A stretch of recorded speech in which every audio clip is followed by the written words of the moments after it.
Hi hello नमस्कार, कसे आहात सर्वजण? सर्वांना सर्वप्रथम श्री स्वामी समर्थ. इकडे देवपूजा करून घेतली आणि निकाऱ्यावरती बघा गुगळ आणि धूप निकाऱ्यावरतीच टाकून दिला. ओला धूप असतो ना तो, तर घरामध्ये सगळीकडे असा वास पण येतो आणि खूप छान असं धूर पण होतं, भरपूर असा जास्त धूर होतं. त्यामुळे मी निकाऱ्यावरती गुगळ टाकून दिला आणि सकाळी सकाळी सुंदर अशा वातावरणातली सकाळी सकाळी केलेली 6 वाजताची पूजा. उजळायच्या अगोदरच देवपूजा करण्यात खूप काही मज्जा असते बघा. देवपूजा जी आहे ना सकाळच्या वातावरणात केली ना खूप सकाळी सकाळी खूप भारी वाटतं.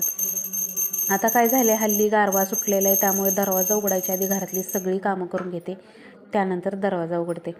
तर आता काय होते, इतकी थंडी सुटलेली आहे ना, प्रचंड थंडी सुटलेली आहे. मग असं वाटतं की सकाळी सकाळी पाण्यात हात घालायला नको किंवा बाकीचं काय करायला पण नको.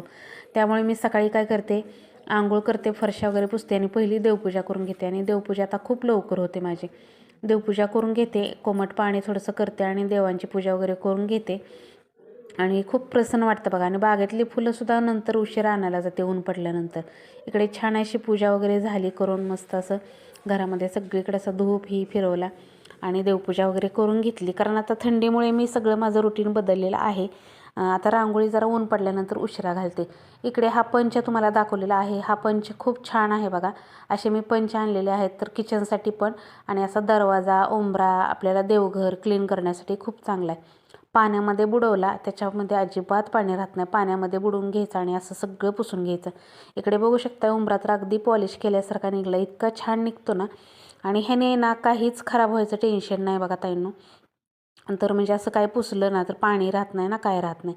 बाहेरचं सगळं क्लीन केलेलं होतं, छान असं ऊन पडलं आहे. म्हटलं चला आता रांगोळी वगैरे घालूया, स्वयंपाक पण करायचा आहे आणखीन. तर हे सकाळी सकाळी केलं ना की भारी वाटतं. आता काय गारठा सुटलं आहे त्यामुळे नको नको वाटतं, पण सकाळपासून अंगामध्ये स्वेटर घालून बसायला पण मला जास्त आवडत नाही. संध्याकाळी ठीक आहे, संध्याकाळी घालत असते मी, पण सकाळी मला ना अजिबात स्वेटर घालून कुठलीही कामं करू वाटत नाही. देवपूजा म्हणा, आपलं दारामध्ये रांगोळी सडा, घरामधल्या सगळ्या पूजापाठ आहेत ना, नको वाटतं मग असं स्वेटर वगैरे घालायला. किती जरी गार लागलं आणि काही जरी झालं तरी इकडं साडी वगैरे घातली आणि छान अशी पूजा उंबरापूजन करून घेतलं तर बरं पडतं आणि छान पण वाटतं. तर हा पंच आहे ना, तुम्हाला मागवायचा असेल तर ऑनलाईनसुद्धा मिळतो, तर त्याची लिंक तुम्हाला मी वरती टॅग करेनच, तिथूनसुद्धा तुम्ही मागवू शकता. खूप सुंदर आहे पंच. त्याचं नाव काय आहे ते वरती तुम्हाला लिंक देते, तिथं जाऊन तुम्ही मागवू शकता. आणि उंबऱ्यासाठी, आपल्या देवघरासाठी खूप म्हणजे उपयोगी आहे आणि किचनसाठी सुद्धा उपयोगी आहे. किचन वगैरे आपल्याला क्लीन करायचं असेल ना तरीसुद्धा खूप छान निघतं त्याने किचनची टाईल्स वगैरे. तर इकडे छान असं मस्त पूजा वगैरे करून घेतलं. उंबरापूजन केल्यानंतर घरामध्ये खूप प्रसन्न वाटतं आणि अशी धुरी फिरवल्यानंतर तर आणखीनच छान वाटतं. चला, तर असा होता आजचा व्हिडिओ. कसा वाटला नक्की कमेंटमध्ये सांगा. श्री स्वामी समर्थ.